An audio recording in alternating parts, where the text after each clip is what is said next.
Juízes, capítulo 16. Sansão leva embora os portões de Gaza. Certo dia, Sansão foi à cidade filisteia de Gaza e conheceu uma prostituta com quem passou a noite.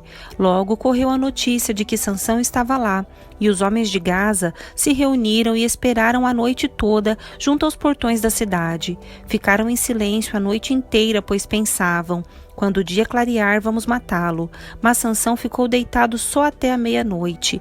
Então levantou-se, agarrou os portões da cidade com os 2 batentes e os ergueu junto com a tranca. Colocou-as sobre os ombros e as levou para o alto da colina que ficava em frente de Hebrom.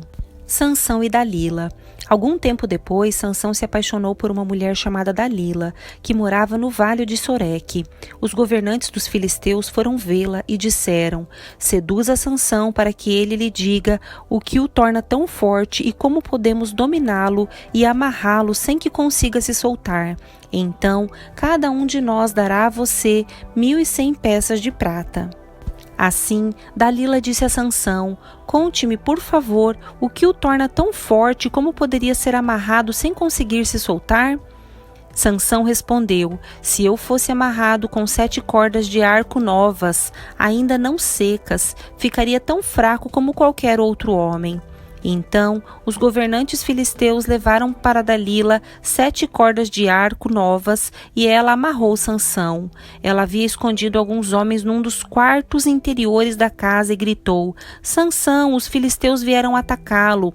Mas Sansão arrebentou as cordas de arco de uma vez, como se rompe um pedaço de barbante queimado, e não descobriram o segredo de sua força. Mais tarde, Dalila disse a Sansão: você zombou de mim e mentiu. Agora, conte-me, por favor, como poderia ser amarrado? Sansão respondeu: se eu fosse amarrado firmemente com cordas novas em folha, que nunca foram usadas, ficaria tão fraco como qualquer outro homem. Assim, Dalila pegou cordas novas e o amarrou com elas. Os homens estavam escondidos no quarto interior como antes, e de novo Dalila gritou: Sansão, os filisteus vieram atacá-lo. Mais uma vez, porém, Sansão arrebentou as cordas em seus braços como se fossem fios. Então Dalila disse: você zombou de mim e mentiu. Agora conte-me, por favor, como poderia ser amarrado? Sansão respondeu: se você tecesse as 7 tranças de meu cabelo no pano de seu tear e o prendesse com o pino do tear, eu ficaria tão fraco como qualquer outro homem. Enquanto Sansão dormia, Dalila teceu as 7 tranças do cabelo dele no pano. Depois prendeu-o com o pino do tear. De novo ela gritou: Sansão, os filisteus vieram atacá-lo. Mas Sansão acordou e soltou de uma vez o cabelo do tear e do pano. Então Dalila disse: como você pode dizer que me ama, se não me conta seus segredos? Zombou de mim 3 vezes e ainda não me disse o que o torna tão forte. Todos os dias ela o atormentava com sua importunação, até ele não suportar mais. Por fim, contou-lhe seu segredo: meu cabelo nunca foi cortado, pois fui consagrado a Deus como nazireu desde o nascimento. Se minha cabeça fosse raspada, eu perderia as forças e ficaria tão fraco como qualquer outro homem. Dalila percebeu que, finalmente, Sansão havia lhe contado a verdade e mandou chamar os governantes filisteus. Venham mais uma vez, disse ela. Sansão finalmente me contou seu segredo. Os governantes foram ao encontro dela e lhe deram o dinheiro. Dalila fez Sansão dormir com a cabeça em seu colo e então chamou um homem para cortar as 7 tranças do cabelo dele. Desse modo, começou a enfraquecê-lo e suas forças o deixaram. Então ela gritou: Sansão, os filisteus vieram atacá-lo. Ao acordar, ele pensou: farei como das outras vezes e me livrarei deles. Não sabia, porém, que o Senhor o havia deixado. Os filisteus o capturaram e furaram seus olhos. Levaram-no para Gaza, onde o prenderam com 2 correntes de bronze, obrigando-o a moer cereais na prisão. Não demorou muito, porém, o seu cabelo começou a crescer de novo. A vitória final de Sansão. Os governantes filisteus realizaram uma grande festa, na qual ofereceram sacrifícios e louvaram seu Deus, Dagom. Nosso Deus nos deu a vitória sobre nosso inimigo Sansão, diziam eles. Ao ver Sansão, o povo louvou a seu Deus. Nosso Deus nos entregou nosso inimigo, diziam. Aquele que destruía a nossa terra e matou muitos de nós agora está em nosso poder. A essa altura, já estavam muito bêbados e começaram a gritar: tragam Sansão para que nos divirta. Assim trouxeram Sansão da prisão para diverti-los e o fizeram ficar em pé entre as duas colunas que sustentavam o teto.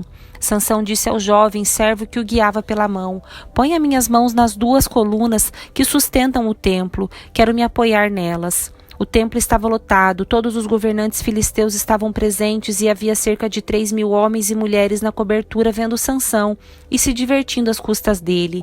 Então Sansão orou ao Senhor: soberano Senhor, lembra-te de mim novamente.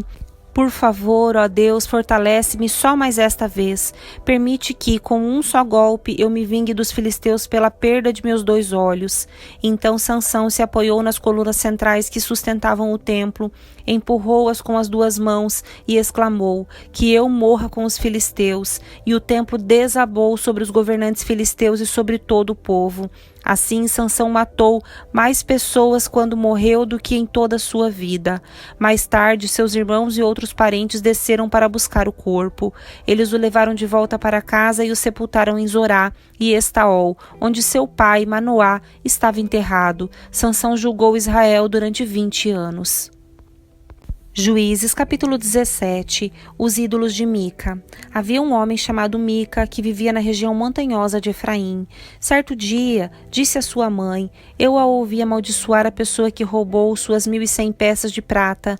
Na verdade, fui eu quem roubou essa prata, ela está comigo. O Senhor o abençoe, meu filho, respondeu a mãe. Ele devolveu a prata e ela disse: dedico solenemente estas peças de prata ao Senhor, em favor de meu filho. Mandarei fazer uma imagem esculpida e um ídolo de metal.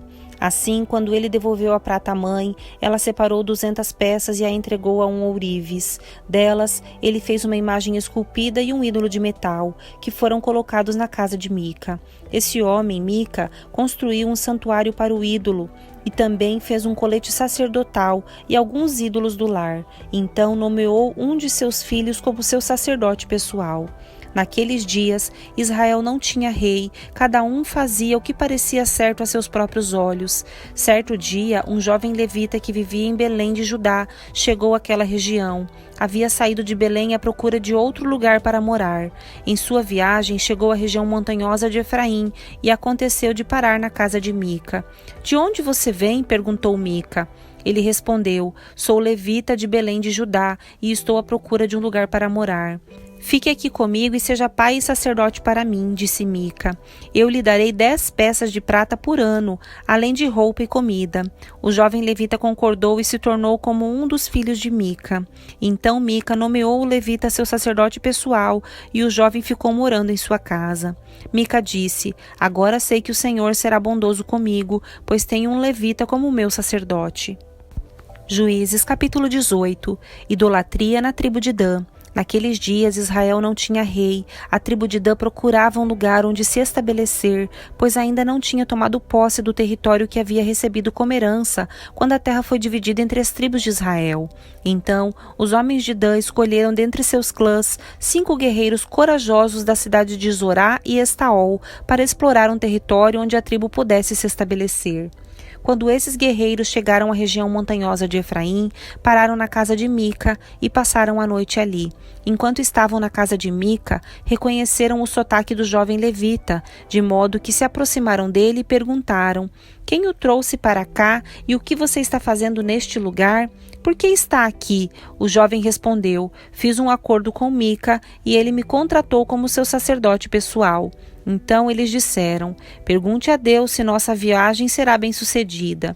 Vão em paz, respondeu o sacerdote. O Senhor está cuidando de sua viagem. Os 5 homens prosseguiram até a cidade de Laís, onde notaram que os habitantes levavam uma vida tranquila, como os sidônios. Eram pacíficos e viviam em segurança, pois não havia quem os oprimisse em sua terra. Estavam longe de Sidom e não tinham nenhum aliado por perto. Quando os homens voltaram a Zorá e a Estaol, seus parentes lhes perguntaram: "O que vocês descobriram?" Eles responderam: "Vamos atacá-los. Vimos a terra e ela é muito boa. O que vocês estão esperando? Não hesitem em avançar e tomar posse dela. Quando chegarem lá, verão que o povo leva uma vida tranquila. Deus nos deu uma terra espaçosa e fértil, onde não falta nada." Então 600 homens da tribo de Dan, armados para a guerra, partiram de Zorá e de Estaol. Acamparam no lugar ao oeste de Kiriat Jearim, em Judá, conhecido hoje como Maanã-Dan. Dali prosseguiram para a região montanhosa de Efraim e chegaram à casa de Mica. Os 5 homens que haviam explorado a terra nos arredores de Laís explicaram aos outros: "Numa destas casas há um colete sacerdotal e também alguns ídolos do lar, uma imagem esculpida e um ídolo de metal. O que vocês acham que devem fazer?" Os 5 homens saíram da estrada principal e foram à casa de Mica, onde morava o jovem levita, e o saudaram. Os 600 guerreiros armados da tribo de Dan ficaram à entrada da porta, e os 5 espiões entraram no santuário e removeram a imagem esculpida, o colete sacerdotal, os ídolos do lar e o ídolo de metal. Enquanto isso, o sacerdote ficou junto à porta, com os 600 guerreiros armados. Quando o sacerdote viu que os homens estavam levando todos os objetos sagrados do santuário de Mica, perguntou: "O que vocês estão fazendo?" "Fique quieto e venha conosco", responderam. "Seja nosso pai e sacerdote. Não é melhor ser sacerdote de uma tribo inteira e de um clã de Israel do que da casa de um só homem?" O jovem sacerdote aceitou de bom grado acompanhá-los. Pegou o colete sacerdotal, os ídolos do lar e a imagem esculpida e se uniu a eles. Então deram a volta, colocaram as crianças, o gado e os bens na frente do grupo e partiram. Quando os membros da tribo de Dan estavam longe da casa de Mica, ele e seus vizinhos foram atrás deles. Gritavam para os homens de Dan, que se voltaram e disseram a Mica: "Qual é o problema? Por que você convocou esses homens para nos perseguir?" Mica respondeu: "Como é que vocês me perguntam qual é o problema? Tomaram todos os deuses que fiz e levaram meu sacerdote. Não me restou nada."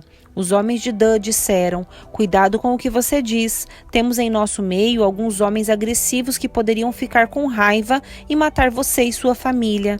Assim os homens de Dan seguiram seu caminho. Quando Mica viu que eram numerosos demais para atacá-los, deu meia volta e foi para casa. Então os homens de Dan, levando os ídolos de Mica e seu sacerdote, chegaram à cidade de Laís, cujo povo era pacífico e vivia em segurança. Mataram à espada os habitantes e queimaram a cidade. Não havia ninguém que livrasse os habitantes da cidade, pois estavam longe de Sidom e não tinham nenhum aliado por perto. Isso aconteceu no vale de Bet-Reob. Então, o povo da tribo de Dan reconstruiu a cidade e passou a habitar nela. Mudaram seu nome para Dan, em homenagem ao antepassado deles, o filho de Jacó. Antes disso, a cidade se chamava Laís. Levaram ali a imagem esculpida e nomearam Jonatas, filho de Gerson, filho de Moisés, como seu sacerdote. Os descendentes de Jonatas serviram como sacerdotes da tribo de Dan até a época do exílio. Assim, a tribo de Dan adorou a imagem esculpida de Mica durante todo o tempo em que a casa de Deus permaneceu em Siló. Juízes capítulo 19. O levita e sua concubina.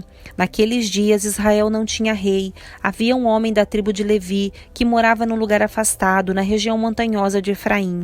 Certo dia, ele trouxe para casa uma mulher de Belém de Judá para ser sua concubina. Mas ela se irou com ele e voltou para a casa de seu pai em Belém. Cerca de 4 meses depois, seu marido foi a Belém para reconquistá-la e convencê-la a voltar com ele. Levou consigo um servo e 2 jumentos. Quando ele chegou, a mulher o levou até seu pai, que o recebeu com alegria. O sogro insistiu para que ficasse algum tempo, e ele permaneceu ali 3 dias, comendo, bebendo e dormindo. No 4º dia, levantaram-se cedo e ele estava pronto para partir, mas o pai da mulher disse a seu genro: "Coma alguma coisa antes de sair." Os 2 se sentaram, comeram e beberam. Então o pai da mulher disse: "Por favor, fique mais uma noite e alegre seu coração." O homem se levantou para partir, mas o sogro continuou a insistir para que ele ficasse. Por fim, ele cedeu e passou mais uma noite ali. Na manhã do 5º dia, ele se levantou cedo e estava pronto para partir, e outra vez o pai da mulher disse: coma alguma coisa, deixe para sair à tarde. Assim fizeram mais uma refeição juntos. Mais tarde, quando o homem, a concubina e o servo se preparavam para partir, o sogro disse: já está escurecendo, passe a noite aqui e alegre seu coração. Amanhã você pode levantar cedo e partir. Dessa vez, porém, o homem estava decidido a partir. Rumou para Jebus, isto é, Jerusalém, levando consigo os jumentos com suas celas e a concubina. Chegaram perto de Jebus quase no final do dia, e o servo disse ao homem: vamos parar nesta cidade dos jebuseus e passar a noite aqui. Seu senhor respondeu: não podemos ficar numa cidade estrangeira, que não pertence aos israelitas. Vamos prosseguir até Gibeá. Venha, vamos tentar chegar a Gibeá ou a Ramá, e passaremos a noite numa dessas cidades. Então prosseguiram. O sol estava se pondo quando chegaram a Gibeá, uma cidade no território de Benjamim, e pararam ali para passar a noite. Sentaram-se na praça da cidade, mas ninguém se ofereceu para hospedá-los. Ao anoitecer, um homem idoso voltava para a casa do trabalho no campo. Era da região montanhosa de Efraim, mas morava em Gibeá, onde os habitantes eram da tribo de Benjamim. Quando viu os viajantes sentados na praça da cidade, perguntou de onde vinham e para onde iam. O homem respondeu: estamos viajando de Belém de Judá para um lugar afastado na região montanhosa de Efraim, onde eu moro. Fui a Belém e agora estou voltando para casa. Ninguém quis nos hospedar, embora tenhamos tudo de que precisamos. Temos palha e forragem para os jumentos e bastante pão e vinho para nós. Vocês são bem-vindos em minha casa, disse o homem idoso. Eu lhes darei o que precisarem. Não passem a noite na praça de jeito nenhum. Ele os levou para casa e alimentou os jumentos. Depois que lavaram os pés, comeram e beberam juntos. Enquanto eles se alegravam, um grupo de homens perversos da cidade cercou a casa. Começaram a bater na porta e gritar para o velho, o dono da casa: traga para fora o homem que está hospedado com você, para que tenhamos relações com eles. O dono da casa saiu e falou com eles: não, meus irmãos, não façam tamanha maldade. O homem é hóspede em minha casa e uma coisa dessa seria uma vergonha. Tomem minha filha virgem e a concubina do homem. Eu as trarei para fora e vocês poderão violentá-las e fazer o que desejarem. Mas não façam uma coisa vergonhosa dessas com meu hóspede. Eles, porém, não deram ouvidos. Então o levita pegou sua concubina e a empurrou para fora. Os homens da cidade abusaram dela e a estupraram a noite toda. Por fim, quando o sol começou a nascer, eles a largaram. Ao amanhecer, a mulher voltou para a casa onde o marido estava hospedado, caiu junto à porta da casa e ali ficou até o dia clarear. Quando o marido se levantou e abriu a porta para sair e seguir viagem, lá estava a concubina caída à porta com as mãos na soleira. Ele disse: levante-se, vamos embora. Mas não houve resposta. Então ele pôs o corpo da mulher sobre o jumento e a levou para casa. Quando chegou em casa, pegou uma faca, desmembrou o corpo da concubina em 12 partes e enviou uma parte para cada tribo em todo o território de Israel. Todos que viram isso disseram: desde que os israelitas saíram do Egito, nunca se cometeu um crime tão horrível. Pensem bem, o que vamos fazer? Quem vai se pronunciar?